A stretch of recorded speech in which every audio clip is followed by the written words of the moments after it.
बिस्मिल्लाहिर्रहमानिर्रहीम। अस्सलाम वालेकुम स्टूडेंट्स, हम एक नई सीरीज स्टार्ट करने लगे हैं जो कि बिल्कुल लेटेस्ट है। तो चूंकि आप लोग जानते हैं कि ACCA ने अपना स्टडी मटेरियल लॉन्च कर दिया है, तो अपना स्टडी मटेरियल अगर उन्होंने लॉन्च कर दिया है तो इसका मतलब है ये सबसे ज़्यादा अपडेटेड होगा और बहुत इंपॉर्टेंट होगा फॉर अ स्टूडेंट। तो हम एक जो नई सीरीज स्टार्ट करने लगे हैं उसमें हम ACCA के हर सब्जेक्ट्स के जो मैं टीच करता हूँ उन सब्जेक्ट्स के वन बाय वन जो प्रैक्टिस क्वेश्चन ACCA की वेबसाइट पर अपलोडेड है स्टडी हब के ऊपर, तो वो हम सॉर्ट आउट करेंगे। तो स्टार्ट करते हैं जी MA1 का चैप्टर नंबर 1। क्वेश्चन नंबर 1 में वो कहता है कि which of the statements are correct. सही स्टेटमेंट कौन सी है, हमें वन बाय वन देखेंगे। 3 स्टेटमेंट्स दी हैं, तीनों को देख लेते हैं। The main user of financial accounting information are external to the organization, yes this is right. जो मेन फाइनेंशियल स्टेटमेंट्स के यूजर होते हैं वो बैंक्स, शेयर होल्डर्स या इन्वेस्टर्स वगैरह होते हैं जो एक्सटर्नल टू दी ऑर्गेनाइजेशन होते हैं। तो ये तो बिल्कुल सही ऑप्शन है। Option number 2, cost accounting is part of financial accounting and establish cost incurred by an organisation. गलत कह रहा है जी। कास्ट अकाउंटिंग कैसे पार्ट ऑफ फाइनेंशियल अकाउंटिंग हो सकती है, ऐसी कोई बात हमने डिस्कस नहीं की और 100% गलत है। Number 3, management accounting is use to aid planning control and decision making. बिल्कुल सही कह रहा है। मैनेजमेंट अकाउंटिंग हम PDC का एक्रोनिम याद रखेंगे।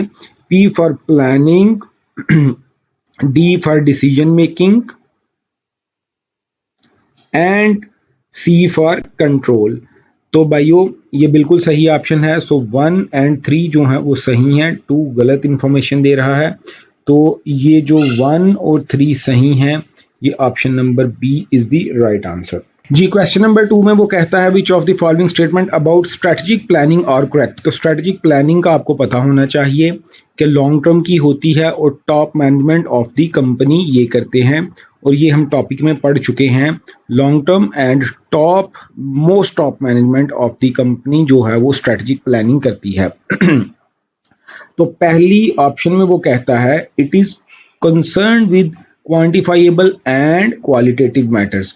बिल्कुल सही बात कह रहा है कि ये रोजमर्रा की अशिया के बारे में नहीं होती। जो क्वांटिफाइबल मैटर्स हैं, जो क्वालिटी के रेलिवेंट हैं, बड़े डिसीजंस जो हैं, क्वालिटी प्रोडक्ट्स की कैसी होनी चाहिए, हम इसकी चीज़ों को कैसे लेकर चलेंगे, लॉन्ग रन में ये होती हैं चीज़ें यूज़। तो ये तो बिल्कुल सही है।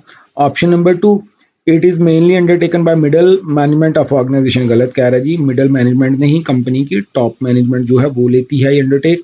And option number 3, it is concern predominantly with the long term planning. बिल्कुल सही। तो अभी हमने डिस्कस किया था, एक इसका कैरेक्टरिस्टिक लॉन्ग टर्म वाला है, दूसरा टॉप मैनेजमेंट वाला जो कि 1 एंड 3 में है। सो option number B is the right answer. Next question की तरफ बढ़ते हैं। इसमें वो कहता है कि what is the purpose of management information. तो भाई अभी हमने डिस्कस किया है कि मैनेजमेंट इंफॉर्मेशन का पर्पस जिधर भी आएगा तो हम PDC लगाएंगे, planning decision making and control. C is the right answer.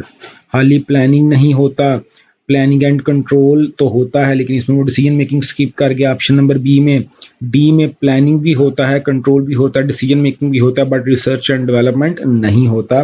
So D option भी रॉन्ग है। C is the right answer. Next question में वो कहता है कि which of the following describes the control process. चीज़ों को कंट्रोल करने का जो अमल है वो किसको डिस्क्राइब करता है नीचे। Option A, the action of monitoring something to keep it on course.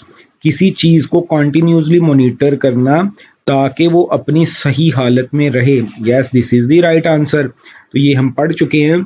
अगर हम अपने वालिदैन को बोलते हैं कि भाई हमने ACCA करना है और हमें 3 साल का टाइम चाहिए, एंड देन उसके बाद हम कहते हैं जी हमें 10 लाख रुपए की रकम भी चाहिए। 2 रिक्वायरमेंट्स हमने अपने वालिदैन से मांगी। Let's say ji it's 2023।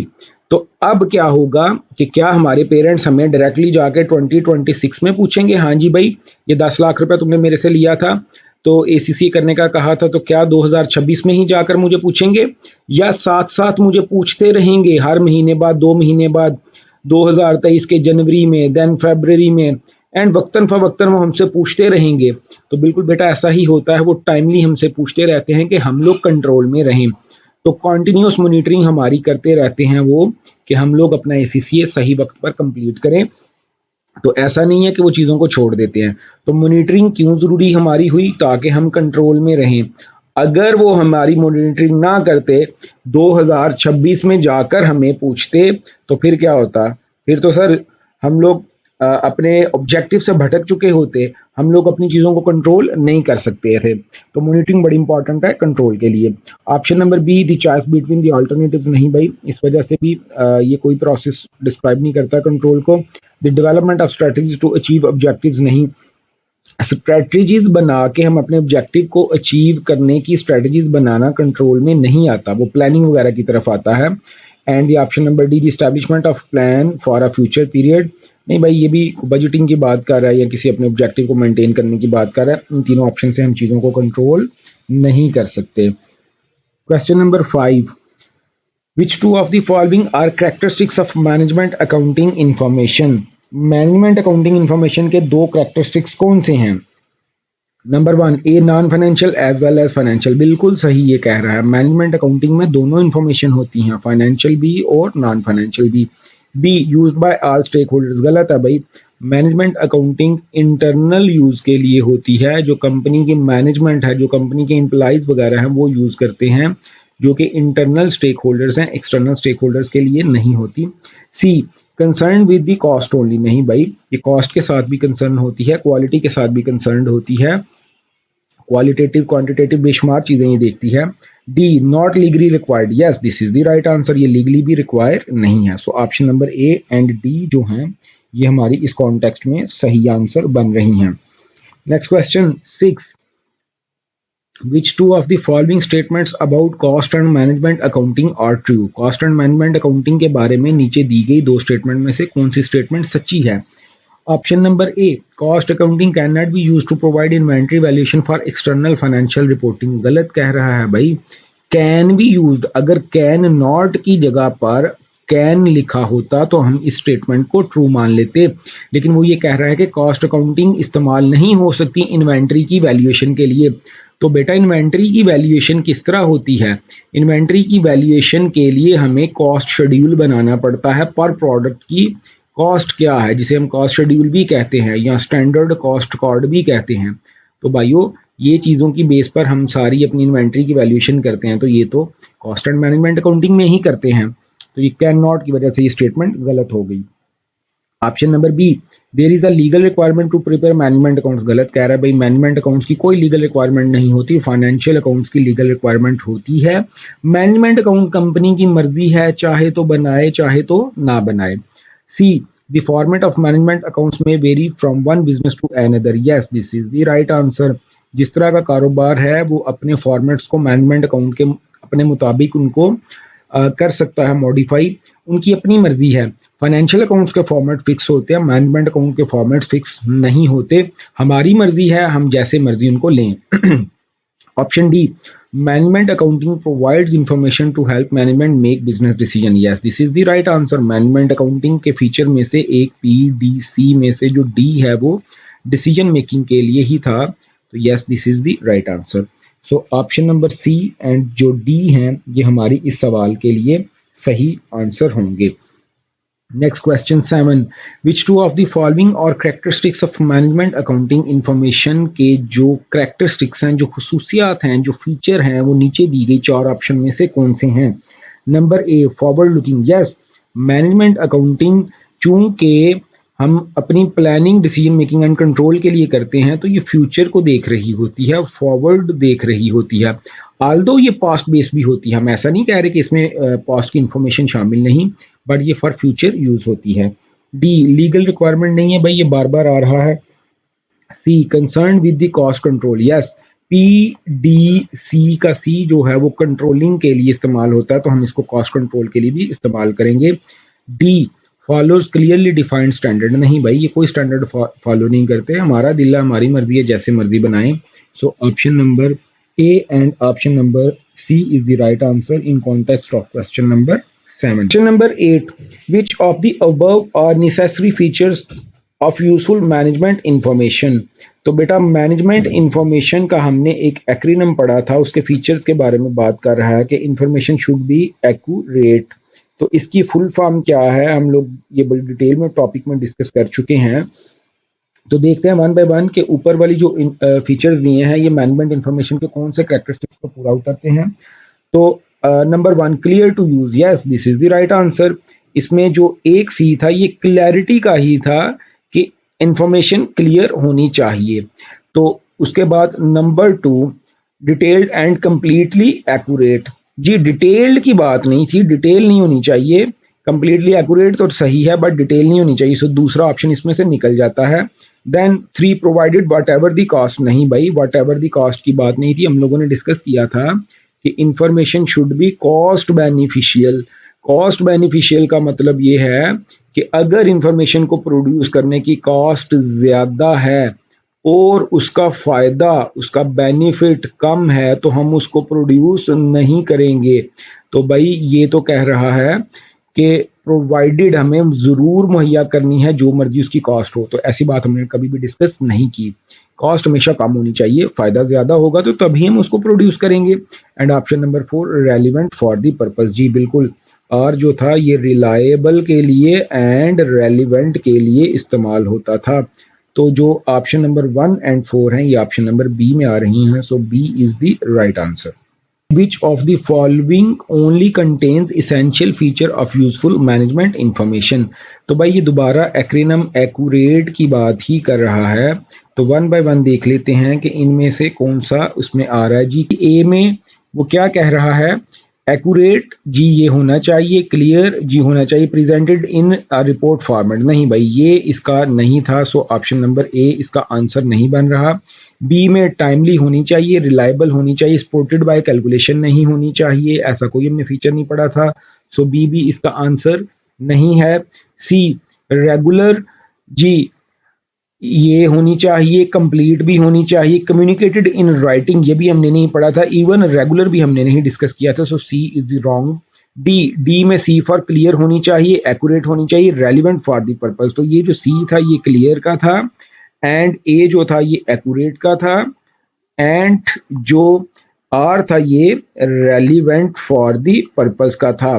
तो देखें जी सी क्लियर ये आ गया, ए एक्यूरेट ये आ गया एंड और रेलिवेंट ये आ गया, so D is the right answer. 10 which of the above are necessary features of a useful information, necessary features जो लाजमी हैं उनके बारे में डिस्कस कर रहा है। तो दूसरा के बाद ये तीसरा सवाल आ गया है जो एक्यूरेट के हवाले से है। अच्छा जी इसमें देखते हैं, कम्युनिकेटेड इन राइटिंग नहीं, ऐसा नहीं होना चाहिए, प्रेजेंटेड इन रिपोर्ट फॉर्मेट, नहीं भाई रिपोर्ट फॉर्मेट ज़रूरी नहीं है, हमारी मर्जी हम रिपोर्ट में प्रोवाइड करेंगे जिसमें मर्जी करें। ऑप्शन नंबर 1 में कम्युनिकेटेड इन राइटिंग में कह रहा है हमारी मर्जी हम ओरल इन्फो दें जिस मर्जी फॉर्म में दें। तीसरी सपोर्टेड बाय कैलकुलेशन, नहीं भाई ऐसी कोई बातें हमने किसी भी जगह पर नहीं पढ़ी, कैलकुलेशन भी ज़रूरी नहीं है, बेशुमार इन्फॉर्मेशन ऐसी जिसमें कैलकुलेशन की रिक्वायरमेंट नहीं होती। फॉर एग्जांपल मैं ये पूछना चाह रहा हूँ मेरे एम्प्लॉइज सेटिस्फाइड है तो इसमें किधर से कैलकुलेशन आएगी। तो option number 4 timely and clear to use, yes this is right answer, timely भी होनी चाहिए and clear to the user भी होनी चाहिए। सो ए जो है this is the right answer जिसमें आ रहा है कि ऑप्शन नंबर 4 है। जी नेक्स्ट क्वेश्चन नंबर 11, इसमें देखते हैं वो क्या कह रहा है। ट्रू एंड फॉल्स ढूंढने की सीधे सीधे दो स्टेटमेंट्स हैं, सही हैं कि गलत हैं। Management information should have some value otherwise it would not be worth the cost of collecting and communicating it. तो अभी जो हमने एक्यूरेट का फीचर था, इस एक्यूरेट के फीचर में से जो ई सी वाला फीचर था पहला सी कॉस्ट बेनिफिशियल, इसके बारे में है जी ये फर्स्ट स्टेटमेंट। तो वो कहता है कि management information should have some value, उसकी कुछ ना कुछ वैल्यू होनी चाहिए, उसकी कुछ ना कुछ फायदा होना चाहिए, हमें उसका कुछ ना कुछ बेनिफिट मिलना चाहिए। तो भाई जिस चीज की वैल्यू होती है उससे हमें बेनिफिट मिलता है, otherwise it would not be worth the cost collecting and communicating. Otherwise अगर इसकी कोई वैल्यू नहीं है या इसके बेनिफिट नहीं है तो इसकी कोई कीमत नहीं, इसकी फायदा नहीं है हमें प्रोड्यूस करने का। तो बिल्कुल सही स्टेटमेंट कह रहा है, वो ट्रू है, इसके कोई फायदा नहीं होगा। Second statement management information only needs to be accurate enough for its purpose, कहता है इतनी सही होनी चाहिए कि इसका मकसद पूरा हो जाए, इतनी एक्यूरेट हो कि उसका मकसद पूरा हो जाए। जी बिल्कुल ये भी ट्रू है, दोनों स्टेटमेंट्स सही है। क्वेश्चन नंबर 12 कहता है which of the following statement concerning management information is correct. एक सही है और करेक्ट या एक से ज्यादा सही है, तो देख लेते हैं। Number 1, a user of management information should have all the information they need to do their job properly। इस लाइन का मतलब ये है कि एक जो इंसान है उसको अपनी जॉब सही तरीके से करने के लिए, जॉब को प्रॉपरली करने के लिए जितनी इंफॉर्मेशन की ज़रूरत है वो उसको लाजमी चाहिए, शुड। तो बिल्कुल सही है। अगर मैं किसी जगह पर अकाउंटेंट हूँ लेट्स से, तो मुझे अकाउंट्स का डिपार्टमेंट चलाने के लिए, अपनी अकाउंटिंग करने के लिए, अपनी जॉब करने के लिए जो इंफॉर्मेशन रिक्वायर्ड है, वाउचर्स, ट्रांजैक्शन जो मुझे लाजमी चाहिए, वो इंफॉर्मेशन मेरे पास होगी तो ही मैं अपनी जॉब प्रॉपरली कर सकूंगा। Yes, this is the right statement, option number 1 is right जी। इसके बाद number 2, A management information report must be relevant for a variety of purpose. नहीं भाई, ऐसी कोई बात नहीं है, वैरायटी ऑफ पर्पस की बात नहीं थी, सिर्फ रेलिवेंट पर्पस की बात थी। तो मुख्तलिफ जो मकसद हैं एक मैनेजमेंट इंफॉर्मेशन की रिपोर्ट के, वो नहीं होते, उसके सब्जेक्ट में मेंशन होता है उसका पर्पस। तो भाई जो वैरायटी ऑफ पर्पस हैं वो नहीं होते, रेलिवेंट पर्पस होता है। So option number 2 is wrong. 3, a management information report should contain a lot of detail to ensure completely accuracy। और भाई डिटेल की हमने किधर बात की थी, कंसाइज होनी चाहिए, एक्यूरेसी एंड कंप्लीटनेस तो सही है, लेकिन लॉट ऑफ डिटेल की बात नहीं की थी। ऑप्शन नंबर 3 भी गलत है। सो जो ऑप्शन नंबर 1 है वो सिर्फ ए में है, A is the right answer. Question number 13, true and false है जी, दो स्टेटमेंट दिए हैं, हमें बताना है वो सही है कि गलत है। तो वन बाय वन देख लेते हैं। पहली statement, primary data is usually less expensive to produce than secondary data because it is available from within the organisation. भाई गलत बात है, प्राइमरी डेटा ही तो ऐसा डेटा है जिस पर ज्यादा कॉस्ट लगती है। प्राइमरी डेटा जो यूजर ऑफ द इंफॉर्मेशन है उसको खुद प्रोड्यूस करना है, तो उसके ऊपर कॉस्ट ज्यादा आएगी। हालांकि सेकेंडरी डेटा तो ऑलरेडी जनरेटेड है, सेकेंडरी डेटा पर तो हमारी कॉस्ट कम आएगी as compare to primary data. ये डेटा तो ऑलरेडी जनरेटेड है और हमने जनरेटेड डेटा को ही इस्तेमाल करना है, तो जो एक चीज़ ऑलरेडी अवेलेबल हो उसको प्रोड्यूस करने पर कॉस्ट हमेशा कम आती है, ज़्यादा नहीं आती। So this statement is false. Option number statement number 2, information is data that has been organized so that it can be used for a purpose। yes, this is the right answer, true जी। Information ऐसा data है जो organised है ताकि वो use किया जा सके जिस मकसद के लिए भी है। तो डेटा को अगर हम ऑर्गेनाइज कर दें या प्रोसेस कर दें तो वो अपना मतलब देना शुरू हो जाए और वो मतलब किसी मकसद के लिए हो, यानी कि किसी पर्पस के लिए हो, तो उसको हम इंफॉर्मेशन ही कहते हैं। ये आंसर बिल्कुल सही है, ये वाली ऑप्शन सही है। Question number 14 is about the big data. कहता है जी नीचे दी गई स्टेटमेंट्स के बारे में बताएं सही है कि गलत है, और ये बिग डेटा के हवाले से है। Statement number 1, big data allows organization to understand their stake holders. जी बिल्कुल सही है। अगर हमारे पास बिग डेटा होगा तो हम अपने स्टेक होल्डर्स की नीड्स को अंडरस्टैंड कर सकते हैं। लेट्स से जी हमारी एक वेबसाइट है, इस वेबसाइट पर बेशुमार किस्म के लोग विजिट करते हैं, तो विजिट कौन करेगा, जो स्टेक होल्डर्स हैं। तो बेटा हमेशा वेबसाइट पर स्टेक होल्डर ही तो विजिट करता है, who have any type of interest in और ऑर्गेनाइजेशन और हु कैन इफेक्ट और कैन बी इफेक्टेड बाय और ऑर्गेनाइजेशन। तो वेबसाइट किसकी है, हमारी ऑर्गेनाइजेशन की। वो हमारी वेबसाइट पर विजिट करते हैं, हम उनका रिकॉर्ड मेंटेन करना शुरू कर देते हैं, तो हमें पता चल जाएगा कि हमारी वेबसाइट पर कौन सा स्टेक होल्डर किस प्रोडक्ट के बारे में जानना चाह रहा है, हमारे अबाउट अस के बारे में जानना चाह रहा है, हमारे कॉन्टैक्ट्स के बारे में जानना चाह रहा है। तो हम अपने स्टेक होल्डर्स का ट्रेंड जो है वो अंडरस्टैंड कर सकते हैं, हम उनकी अंडरस्टैंडिंग ले सकते हैं। तो ये वाली ऑप्शन तो सही है। नंबर 2 में वो कहता है big data can be use to forecast demand. Yes, this is also true. अगर हम अपने कस्टमर्स जो हमारे विजिट्स करते हैं उनका डेटा मेंटेन करना शुरू कर दें कि भाई ये जो हमारे प्रीवियस कस्टमर्स हैं ये हमारी कौन सी प्रोडक्ट्स में इंटरेस्टेड थे, किस किस्म की क्वालिटी इनको चाहिए थी, किस कॉस्ट की चीज़ें चाहिए थी, तो हम उस डेटा की बेस पर आने वाले वक्त की डिमांड को फोरकास्ट कर सकते हैं। So both option are true. Question number 15, इसमें वो कहता है which of the following characteristics of big data refers to veracity. तो बिग डाटा का कौन सा कैरेक्टरिस्टिक है जो वेरासिटी को प्रेजेंट करता है। तो 4 V's अगर आपको याद हो, हमने पढ़े थे 4 V's, तो अगर आपको ये याद हैं तो आपको वेरासिटी की समझ आ जाएगी। बहरहाल अभी हम देखते हैं कि ये क्या है। Big data selected from a population of items में बी इनएक्यूरेट। तो वेरासिटी बेसिकली झूठ के बारे में होता है। जैसा कि मोस्टली हम जब अपना अकाउंट बनाते हैं जीमेल का या कोई भी किसी भी किस्म का, तो नीचे एक ऑप्शन आती है आई रीड द एग्रीमेंट। तो हमने इतना लंबा एग्रीमेंट नहीं पढ़ा होता, लेकिन फिर भी हम उसको टिक कर देते हैं कि हाँ जी हमने पढ़ा है। तो ये बेसिकली हम झूठ ही बोल रहे हैं। या मोस्टली फेसबुक के ऊपर हमारी इंफॉर्मेशन सही नहीं होती, इंस्टाग्राम के ऊपर हमारे बेशुमार फेक अकाउंट्स होते हैं, तो ये बेसिकली झूठ के बारे में है। तो बिग डाटा में वेरोसिटी इसका फीचर है। Big data selected from a population, किसी पॉपुलेशन से जो बिग डाटा लिया जाता है वो समटाइम इनएक्यूरेट भी होगा। जी बिल्कुल सही बात है, ऐसी बात नहीं है कि बिग डाटा हमें 100% ही मिलता है। B option, data includes text, photograph, emojis, videos, नहीं भाई, इसमें वेरासिटी का कॉन्सेप्ट नहीं है। बेसिकली ऑप्शन बी में ये वेरासिटी का कोई भी हिंट नहीं दे रहा, तो ऊपर उसने रेफर्स टू वेरासिटी के बारे में पूछा। वैसे तो डेटा में ये चीजें हो सकती हैं। C, data is too large to be analysed using a spreadsheet, नहीं भाई, इसमें वेरासिटी कॉन्सेप्ट कॉन्टेक्स्ट नहीं है। And D, big data is only meaningful when analysed from insights. जी ये भी तीनों ऑप्शन वेरासिटी के बारे में नहीं है। तो झूठ के बारे में जो स्टेटमेंट थी वो सिर्फ ऑप्शन नंबर 1 में थी। Question number 16, which of the following statement about management information are true. Management information के बारे में नीचे दी गई स्टेटमेंट में से सही स्टेटमेंट कौन सी है। तो देखते हैं जी। Number 1, time and cost effect the quality of management information. Yes this is right. Time and cost जो है एक्यूरेट के ही बार बार सवाल आ रहे हैं। तो इसमें हमने देखा था कि टी स्टैंड फॉर टाइम और timely and C stand for cost effective.